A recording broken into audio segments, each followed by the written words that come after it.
नमस्कार, आप सभी का एक बार फिर से स्वागत है हमारे चैनल भक्ति ज्ञान में।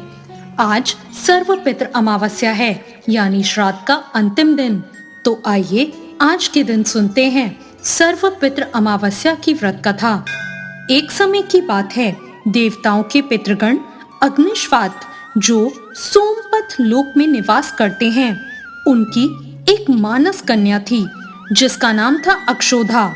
एक बार अक्षोदा ने 1000 वर्ष तक तपस्या की, जिससे प्रसन्न होकर देवताओं के पितृगण अग्निश्वात और महर्षि पद अपने अन्य पितृगण अमावसु के साथ अक्षोदा को वर देने के लिए पहुंच गए। वो दिन था अश्विन अमावस्या का। उन्होंने अक्षोदा से कहा, हे पुत्री, हम सभी तुम्हारी तपस्या से बहुत प्रसन्न हैं, इसलिए जो चाहे वर मांग सकती हो। लेकिन अक्षोदा ने अपने पितरों की तरफ ध्यान नहीं दिया और उसका सारा ध्यान बहुत ही तेजस्वी पितृ अमावसु पर चला गया और वो पितृ अमावसु को पलक झपकाए बिना निहारती रही।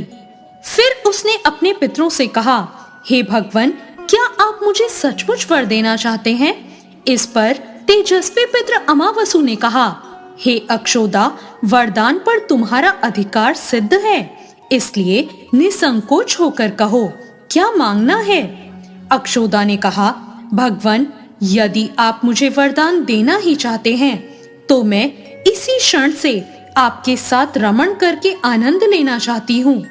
अक्षोदा के इस तरह कहे जाने पर सभी पितृ क्रोधित हो गए और उन्होंने अक्षोदा को श्राप दे दिया कि वो पितृलोक से पतित होकर पृथ्वी लोक पर जाएगी।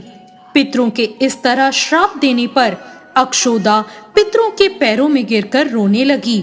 इस पर पितरों को दया आ गई और उन्होंने कहा, अक्षोदा, तुम पतित योनि में श्राप मिलने के कारण मत्स्य कन्या के रूप में जन्म लोगी।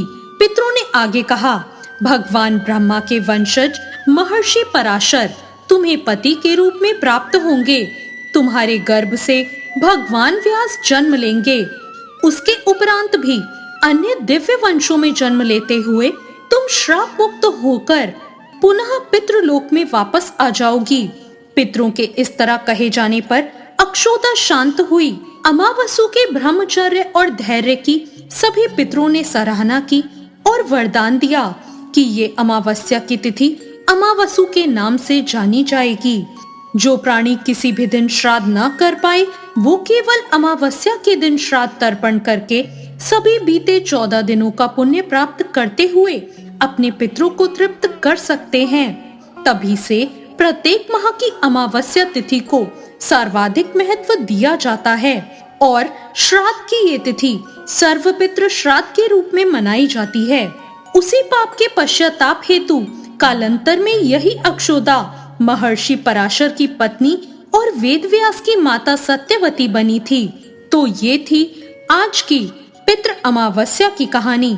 आपको ये कहानी कैसी लगी, कमेंट करके जरूर बताएं। साथ ही मेरे चैनल भक्ति ज्ञान को सब्सक्राइब करना ना भूलें। धन्यवाद।